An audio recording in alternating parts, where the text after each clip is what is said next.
Dear students, I welcome you all for part 2 video of measurement. Last video we have seen important fundamental quantities and their SI units. We have seen length, mass, time and temperature, and then another SI units, how you will measure small length, large length, இதெல்லாம் எப்படி measure பண்றது, massல how to represent big masses, small mass எப்படி represent பண்றது, இதெல்லாமே we have seen. Today we are going to start with certain rules and conventions for writing SI units. SI units நம்ம பார்த்தோம், International System of Units, which is followed worldwide. So இன்னைக்கு how you have to write the SI units அப்படிங்கறத பார்க்கலாம். அதுக்கு certain rules இருக்கு. Totally 10 rules இருக்கு. I will explain one by one. Please follow it carefully.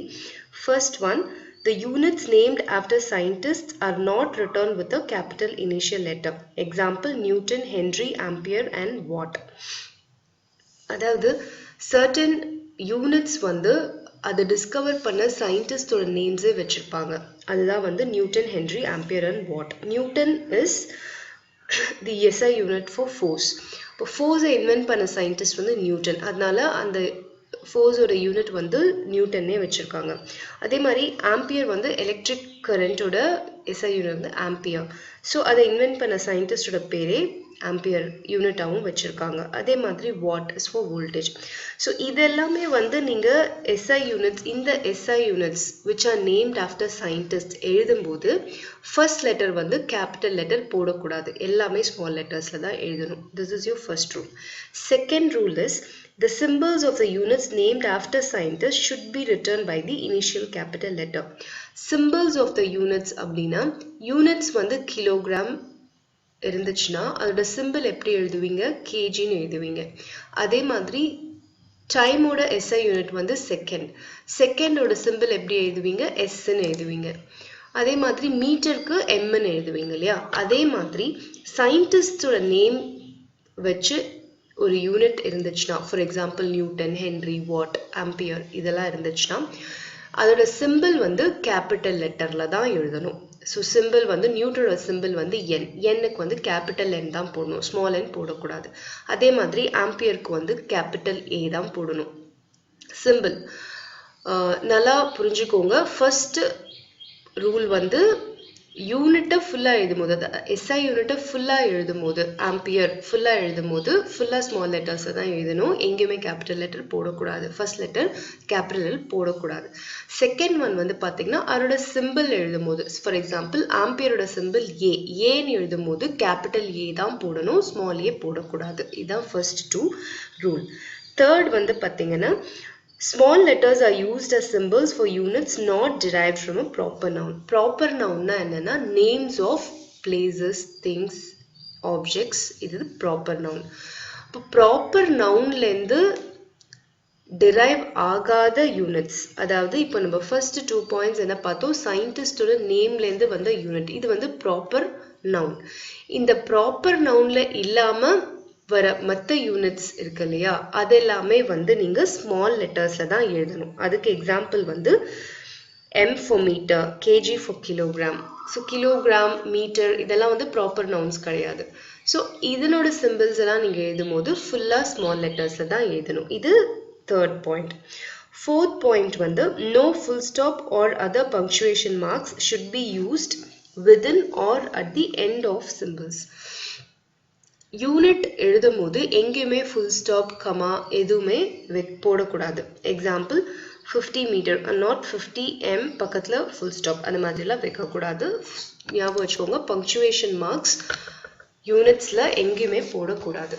Fifth, the symbols of the units are not expressed in plural form. plural form எங்கேயுமே use பண்ணக்கூடாது சிம்பிள்ஸ்ல.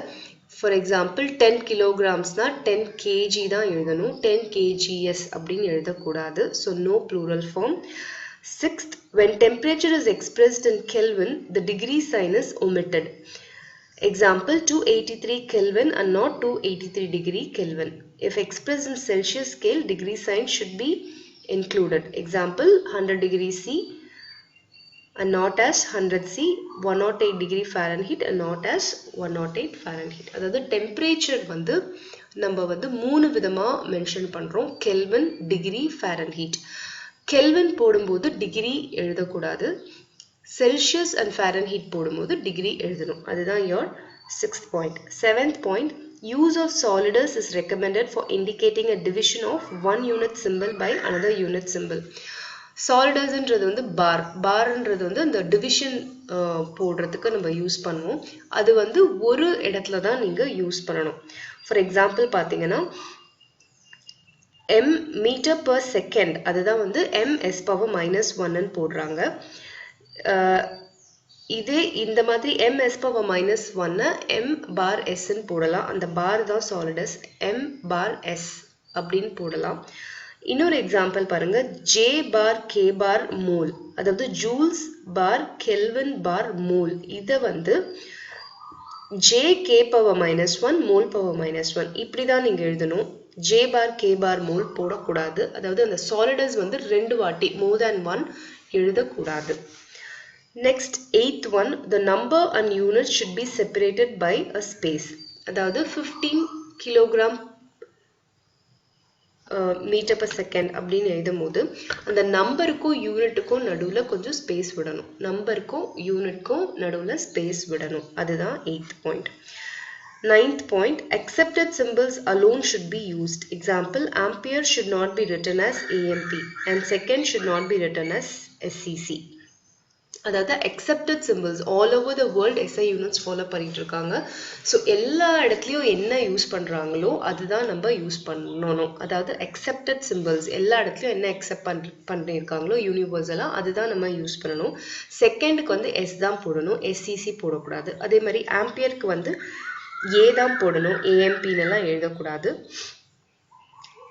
Next, last one on the numerical values of physical quantities should be written in scientific form. Numerical values of physical quantities should be written in scientific form. Example, the density of mercury should be written as 1.36 into 10 to the power 4 kilogram per meter cube, not as 13,600 kilogram per meter cube. அதாவது 1.36 into 10 to the power 4 13,600 same தான். அந்த 10 to the power 4 இருந்து 1.36 multiply பண்ணி 13,600 இது ரெண்டும் equal தான். ஆனால் அப்படி எழுதக்கூடாது. ஏன்னா வந்து இது வந்து ஆல்ரெடி அக்செப்டட் ஃபார்ம்ஸ். ஸோ மெர்க்குரியோட டென்சிட்டின்றது பார்த்தீங்கன்னா 1.36 into 10 to the power 4 தான் ஆல் ஓவர் த வேர்ல்டு எழுதிட்டு இருக்காங்க. ஸோ அதை தான் நீங்கள் எழுதணும். நீங்கள் திடீர்னு 13,600ன்னு சொல்லி 10 to the power 4 மல்டிப்ளை பண்ணி எழுதினீங்கன்னா தட் இஸ் ராங். ஸோ எல்லா இடத்துலையும் என்ன ஃபாலோ பண்ணுறாங்களோ அதுதான் நம்ம ஃபாலோ பண்ணணும். These are the 10 rules and conventions for writing SI units and their symbols. Next, we are going to see measuring instruments. இப்போ measuring instruments வந்து பார்த்தீங்கன்னா உங்களோட லெசனில் கொடுத்துருக்கிறது Vernier caliper and screw gauge. இது ரெண்டு தான் வந்து நம்ம இந்த செக்ஷனில் பார்க்க போகிற measuring instruments. இப்போ பாருங்க, நம்ம டெய்லியுமே வந்து மெஷர் பண்ணுறதுக்கு யூஸ்வலாக மெஷர் பண்ணுறதுக்கு நம்ம we will use ரூலர், அதாவது நம்ம கிட்ட இருக்கிற ஸ்கேல் யூஸ் பண்ணுவோம். In our daily life, we use meter scale for measuring lengths. They are calibrated in centimeter and millimeter. So, உங்களோட ஸ்கேல் இருக்கு இல்லையா, மெஷரிங் ஸ்கேல் நீங்கள் யூஸ் பண்ணுற மெஷரிங் ஸ்கேல் எடுத்து பார்த்தீங்கன்னா அதில் வந்து மில்லிமீட்டர் ஒரு மில்லிமீட்டராக வந்து கேலிப்ரேட் ஆகிருக்கும். அதாவது millimetre 10 millimeter is equal to 1 centimeter. அந்த மாதிரி 10 centimeters தான் இருக்கும். இப்போது நீங்கள் ஸ்மாலஸ்ட் லென்த் ஏதாவது ஒன்று நீங்கள் மெஷர் பண்ணணும், இல்லை ஏதோ ஒரு நீங்கள் ஒரு பென் எடுத்துக்கிறீங்க, அந்த பென்னை வந்து உங்களோட ஸ்கேல் வச்சு நீங்கள் மெஷர் பண்ணுறீங்கன்னா உங்களுக்கு வந்து எவ்வளோ மினிமமாக நீங்கள் மெஷர் பண்ணணும்னா 1 millimeter அக்யூரசி தான் நீங்கள் மெஷர் பண்ணணும். ஏன்னா அதுதான் வந்து smallest division in your scale. உங்களோட ஸ்கேலில் இருக்கிற smallest division is millimetre, 1 millimeter. So 1 millimeter அக்யூரசிக்கு தான் நீங்கள் எந்த ஆப்ஜெக்டையும் உங்களோட ஸ்கேல் வச்சு மெஷர் பண்ண முடியும். ஆனால் அதை விட அக்யூரேட்டாக மெஷர் பண்ணணும்னா நீங்கள் வந்து vernier calliper and screw gauge use பண்ணலாம். அந்த இன்ஸ்ட்ருமெண்ட்ஸ் பற்றி தான் நம்ம இப்போ படிக்க போகிறோம். வெர்னியர் காலிப்பர் வச்சு 0.1 mm அக்யூரசி வரைக்கும் நீங்கள் மெஷர் பண்ணலாம். ஸ்க்ரூ காஜ் வச்சு 0.01 mm அக்யூரசி வரைக்கும் நீங்கள் மெஷர் பண்ணலாம்.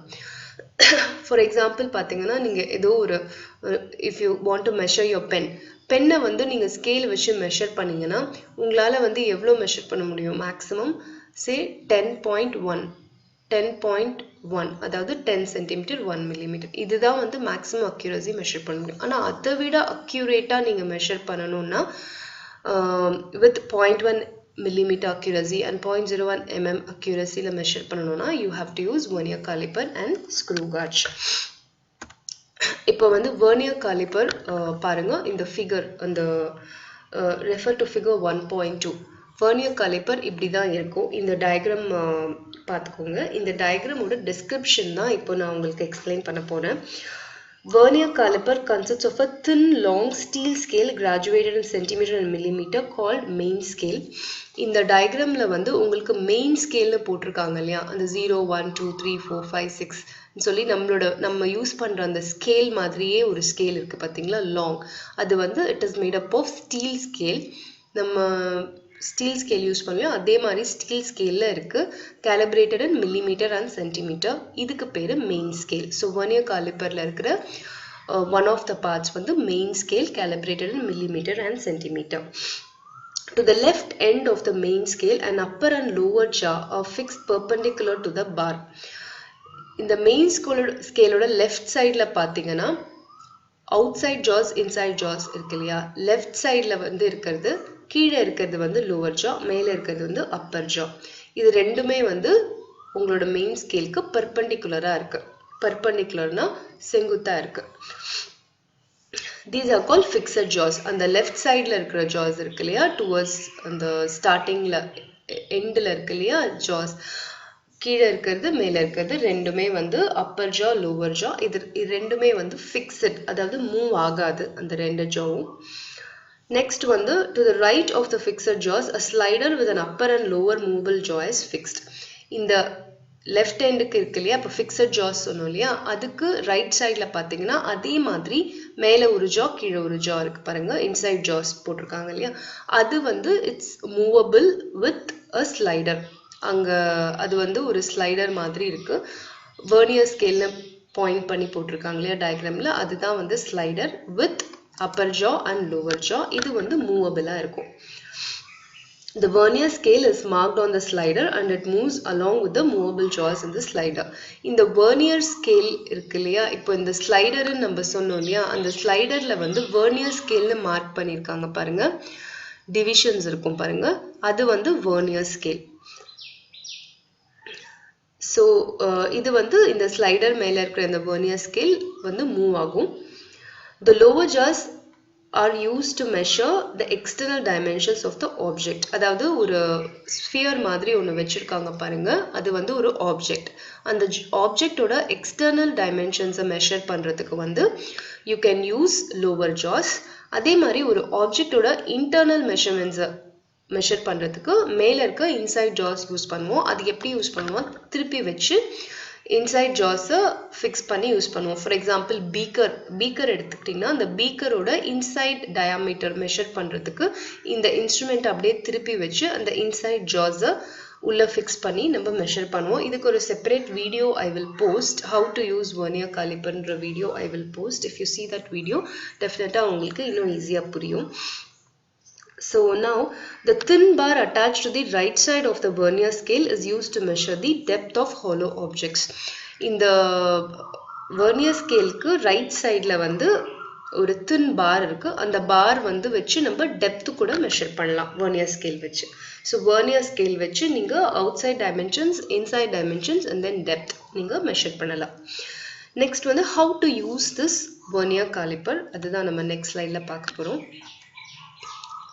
First step in using the vernier caliper is to find out the least count, range and zero error. So least count na enna அப்படினு பாத்தீங்கன்னா ஒரு மெஷர்மெண்ட்ல லீஸ்டா மெஷர் பண்ணக்கூடிய மெஷர்மெண்ட், அதுதான் உங்களோட லீஸ்ட் கவுண்ட். ஃபார் எக்ஸாம்பிள் நான் சொன்னேன் இல்லையா, உங்களோட ஸ்கேல் எடுத்துக்கிட்டிங்கன்னா லீஸ்டா நீங்க எவ்வளோ மெஷர் பண்ண முடியும், 1 mm. ஸோ உங்களோட ஸ்கேலோட லீஸ்ட் கவுண்ட் இஸ் 1 mm. லீஸ்டா நீங்க மெஷர் பண்ணக்கூடிய மெஷர்மெண்ட் தான் லீஸ்ட் கவுண்ட். ஸோ அதுதான் உங்களுக்கு இங்கே கொடுத்துருக்காங்க. Least count of the instrument வந்து value of one smallest main scale division to total number of vernier scale divisions. இப்போ நீங்கள் வந்து உங்களோட ஸ்கேல் எடுத்துக்கிட்டிங்கன்னா அதில் வந்து ஒரே ஒரு டிவிஷன் தான் இருக்கு. அதாவது ஒரே ஒரு மில்லிமீட்டர் சென்டிமீட்டர் ஒரே ஒரு ஸ்கேல் தான் இருக்கு. ஆனா வெர்னியர் காலிப்பர்ல நம்ம பார்த்தோம் மெயின் ஸ்கேல் வெர்னியர் ஸ்கேல் ரெண்டு இருக்கு.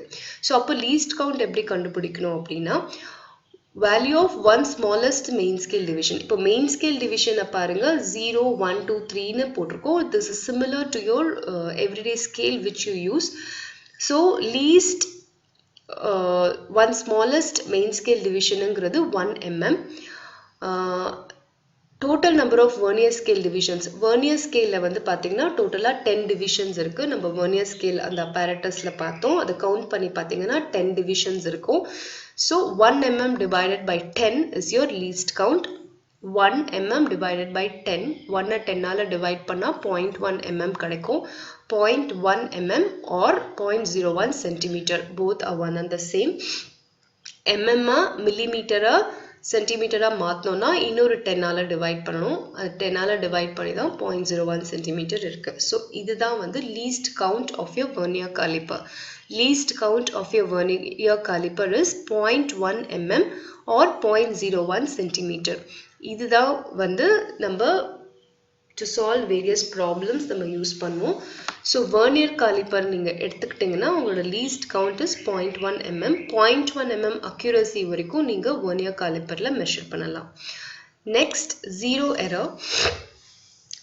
Zero error வந்து நீங்க எப்படி கண்டுபிடிக்கணும் அப்படின்னு பார்த்தீங்கன்னா unscrew the slider and move it to the left such that both the jaws touch each other. Check whether the zero marking of the main scale coincides with that of the zero of the vernier scale. If they coincide, then there is no zero error. If they do not coincide with each other, the instrument is said to possess zero error. That means இப்போ அந்த movable scale இருக்கு இல்லையா அதை வந்து towards your left நல்லா move பண்ணிக்கணும். Refer to the diagram. In the main diagram 1.3 figure 1.3 போட்டிருக்கு இல்லையா அந்த diagramல பாத்தீங்கன்னா மேல இருக்கிறது 0 1 அப்படின்னு இருக்கு இல்லையா அது வந்து உங்களோட main scale. கீழே இருக்கு இல்லையா 0 5 10 அது வந்து உங்களோட vernier scale. இப்போ என்ன பண்ணிட்டோம்னா இந்த vernier scale இருக்க அந்த ஸ்லைடரை towards your left நம்ம ஃபுல்லா கொண்டு போயிட்டோம். அதாவது ஆப்ஜெக்ட் இல்லாம கொண்டு போனதுக்கு அப்புறம் இந்த மெயின் ஸ்கேலோட 0வும் வெர்னியர் ஸ்கேலோட 0வும் ரெண்டும் கோயின்சைட் ஆயிருந்ததுன்னா ஒண்ணா இருந்ததுன்னா then zero error இல்ல இன்ஸ்ட்ருமென்ட்ல zero error இல்லன்னு அர்த்தம். ஆனா இப்போ இந்த டயகிராம்ல பாத்தீங்கன்னா இந்த 0வும் 0வும் ஒண்ணா இல்லையா வெர்னியர் ஸ்கேலோட அந்த 0 வந்து towards your right தள்ளி போயிருக்கு.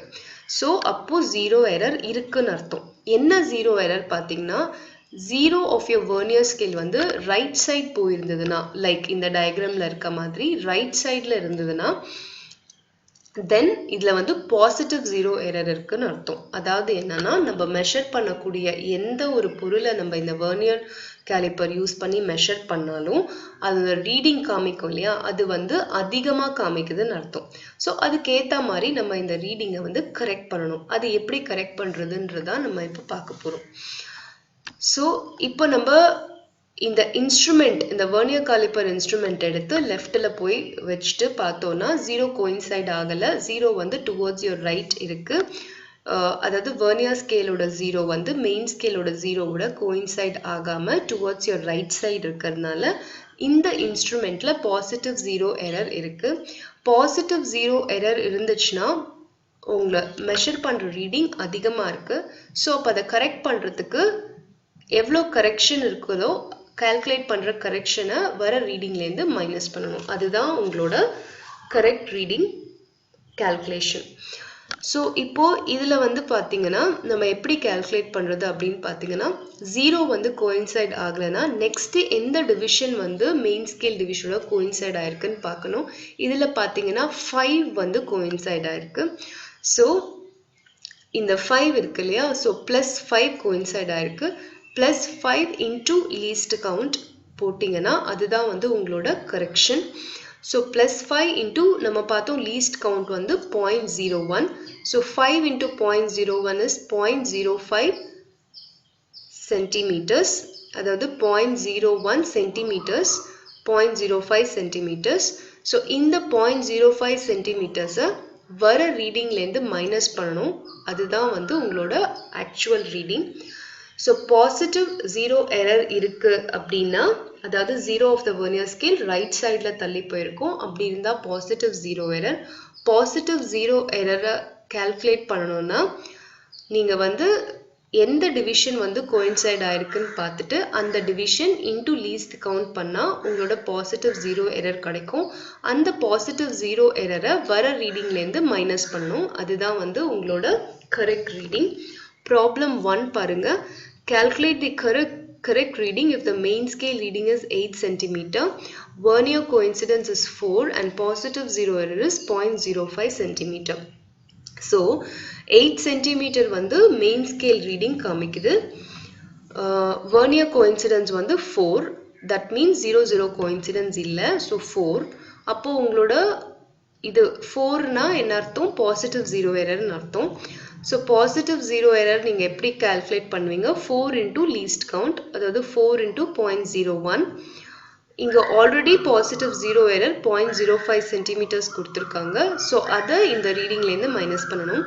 So actual reading, correct reading is equal to 8 centimeter வந்து main scale reading plus 4 into 0.01.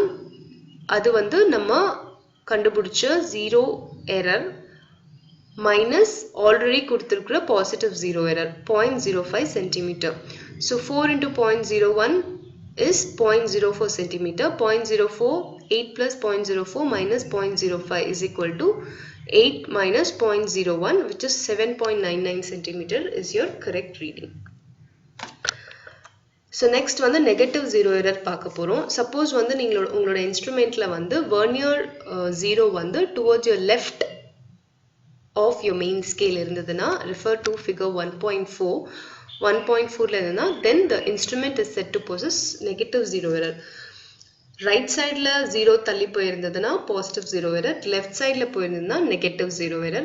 negative 0 error எப்படி correct பண்ணணும் அப்படின்னா same again என்ன Vernier scale division வந்து main scale division coincide ஆயிருக்குன்னு பார்க்கணும். இங்க வந்து 6th line வந்து coincide ஆயிருக்கு. So the same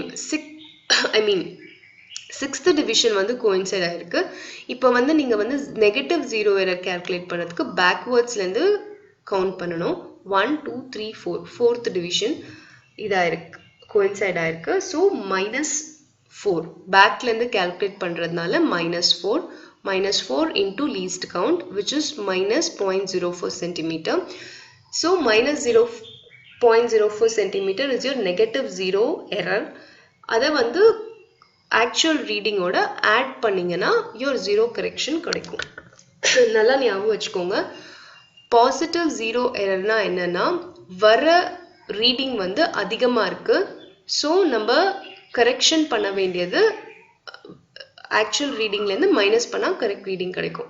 அதே மாதிரி நெகட்டிவ் 0 எரர் இருக்கிறது என்னன்னா நம்ம மெஷர் பண்ணுற அந்த இன்ஸ்ட்ருமெண்ட்டில் நெகட்டிவ் 0 எரர் இருக்குது. ஸோ நமக்கு வரக்கூடிய ரீடிங் வந்து கம்மியாக இருக்குது. ஸோ நம்ம கரெக்ட் பண்ணதை அதோட ஆட் பண்ணணும். இதுதான் வந்து concept. See problem number 2. Main scale reading is 8 cm, Vernier coincidence is 4 and negative 0 error is 0.02 cm. Then calculate the correct readings. So நீங்க வந்து negative 0 error ன்னு கொடுத்துட்டாங்க. ஸோ அப்போ என்ன பண்ணணும், 8 cm plus 0 error 4 into 0.01 cm, அதாவது 4 into least count போடுவோம் இல்லையா, அது plus இந்த negative 0 error add பண்ணணும் 0.02 centimeter. So 8 plus 0.04 plus 0.02 which is equal to 8.06 centimeter is your negative 0 error. Positive 0 errorல நம்ம என்ன பண்ணோம்னா positive 0 errorனு கொடுத்திருக்க அந்த 0.05 centimeter மைனஸ் பண்ணணும். அதே மாதிரி negative 0 errorல 0.02 centimeter கொடுத்திருக்கிற negative 0 error ஆட் பண்ணணும். ஆட் பண்ணாதான் உங்களுக்கு correct reading கிடைக்கும். நெக்ஸ்ட் வந்து டிஜிட்டல் Vernier caliper. இப்போ நம்ம வந்து எல்லாமே டிஜிட்டல் ஆயிடுச்சு. So you also have your digital Vernier caliper. இந்த டிஜிட்டல் Vernier caliperல பார்த்தீங்கன்னா நீங்கள் ஒரு ஆப்ஜெக்டை வச்சு டிஜிட்டலாகவே உங்களால் வந்து கரெக்ட் பண்ண ரீடிங் எடுக்க முடியும். இதில் வந்து நீங்கள் லீஸ்ட் கவுண்ட் 0 எரர் இதெல்லாம் கால்குலேட் பண்ண வேண்டிய அவசியம் இல்லை. டைரெக்டாக டிஜிட்டல் Vernier caliper யூஸ் பண்ணி யூ கேன் மெஷர் தி எந்த ஆப்ஜெக்ட் வேணும்னாலும் you can measure the length. So this is your Vernier caliper. இந்த Vernier caliperக்கு வந்து another ஷார்ட் வீடியோ நான் உங்களுக்கு அனுப்புகிறேன். அதில் பார்த்தீங்கன்னா எப்படி இதை யூஸ் பண்ணுறது அப்படின்றது இருக்கும். So read through your book. Next வீடியோவில் ஸ்க்ரூ காஜ் பற்றி பார்க்கலாம். தேங்க்யூ.